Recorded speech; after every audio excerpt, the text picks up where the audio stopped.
Hello and welcome back to my channel crack course with Zareen. दोस्तों, आज जो topic हम पढ़ने वाले हैं वो इंटरनेशनल रिलेशन के अंदर आता है, दैट इज रियलिज्म। अगर अब तक आपने मेरे चैनल को सब्सक्राइब नहीं किया है तो जल्दी से मेरे चैनल को सब्सक्राइब कर लीजिए, बेल आइकन भी प्रेस कीजिए ताकि आपको मेरे आने वाले हर वीडियोस की नोटिफिकेशन मिल जाए। रियलिज्म की जो थ्योरी है दोस्तों, इसको डेवलप करने वाले दो अहम नाम हैं। सबसे पहले हैं E.H. कार, बहुत बड़े हिस्टोरियंस रहे हैं। दूसरे हैं हेंस मॉर्गेंथो। इन दोनों ने मिलकर रियलिज्म की थ्योरी बनाई है। याद रखें, ये जो रियलिज्म मैं आज पढ़ा रही हूं ये क्लासिकल रियलिज्म है। स्टार्ट करते हैं 1930s के टाइम से। 1930s एक ऐसा टाइम था दोस्तों जिस वक्त इससे पहले लिबरलिज्म वर्ल्ड को डोमिनेट कर रहा था, यानी कि लिबरलिज्म की जो थ्योरी है वो 1930s से पहले वर्ल्ड को डोमिनेट कर रही थी। लेकिन 1930s और 1940s आते आते तक वर्ल्ड के सिनेरियो चेंज हो गया था, उसमें कुछ इवेंट्स आ गए थे। और वो इवेंट्स क्या थे? सबसे पहला था इकोनॉमिक डिप्रेशन, यानी कि वर्ल्ड ने इकोनॉमिक डिप्रेशन देखा। साथ ही साथ लीग ऑफ नेशन का फेल हो जाना, यानी कि लीग ऑफ नेशन जो वॉर ना रोकने के लिए जो ऑर्गेनाइजेशन बनाई गई थी वो भी फेल हो गया था।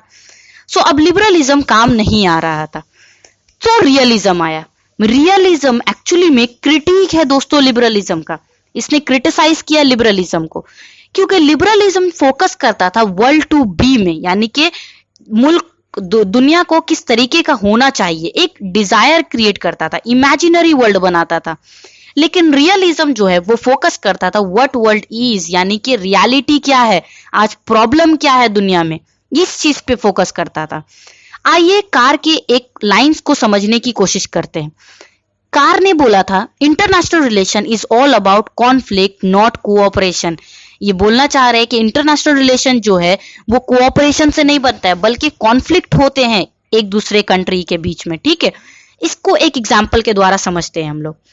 Strong try to stay strong, यानी कि जो ताकतवर है वो हमेशा कोशिश करता है कि वो ताकतवर बना रहे। और वीक क्या कोशिश करेगा? वीक कोशिश करेगा कि वो आगे बढ़े, ताकतवर बने। एक और एग्जांपल लेके समझाती हूं मैं आपको।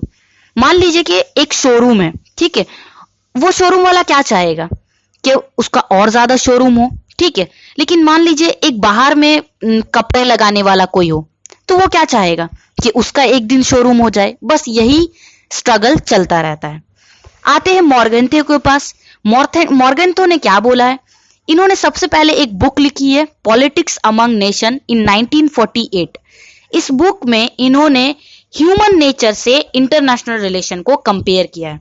ये बोलते हैं इंटरनेशनल रिलेशन जो है वो ह्यूमन नेचर से काम करता है, जो कि सेल्फिश है, यानी कि सारे कंट्रीज जो आपस में रिलेशन बनाते हैं ना, वो वैसे ही बनाते हैं जैसे ह्यूमन रिलेशन बनाते हैं। ठीक है, अब वर्ल्ड कैसे काम करता है? वर्ल्ड का काम करने का सिस्टम एनार्की है। एनार्की क्या है?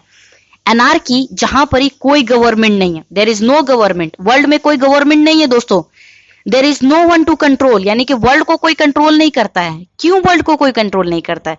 क्योंकि सारे स्टेट तो सॉवरेन स्टेट है ना, सारे स्टेट तो इंडिपेंडेंट है, यहाँ पे कोई किसी की बात नहीं सुनेगा।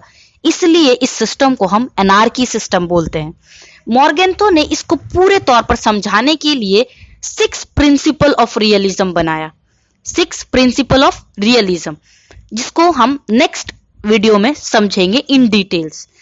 अगर आपको ये लेक्चर समझ में आया हो, मेरे वीडियो पसंद आया हो, तो मेरे चैनल को सब्सक्राइब कीजिए और साथ ही बेल आइकन को भी प्रेस कीजिए। ज्यादा से ज्यादा लाइक कीजिए वीडियो को और शेयर कीजिए। Thank you.